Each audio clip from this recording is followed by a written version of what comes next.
اللہ نے مکھی کو کیوں بنایا، یہ جان کر آپ حیران ہو جائیں گے۔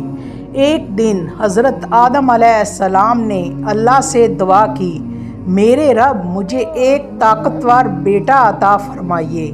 اللہ نے انہیں ایک طاقتور بیٹا دیا جس کا نام تھا قیام۔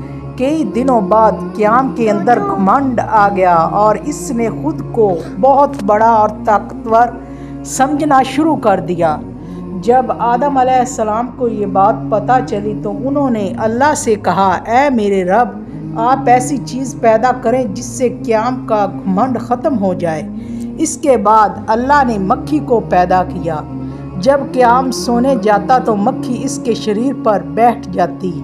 قیام مکھی کو مارنے کی کوشش کرتا، لیکن مکھی کو مارتے مارتے وہ خود اپنے ہی شریر پر چوٹ کر لیتا۔ اسی وجہ سے وہ بہت پریشان ہو گیا اور نیند نہ آنے کی وجہ سے اس کی حالت خراب ہو گئی۔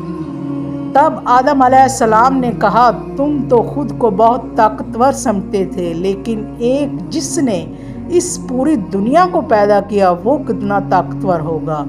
قیام نے اپنی غلطی کو سمجھا اور توبہ کر لی۔ سبحان اللہ۔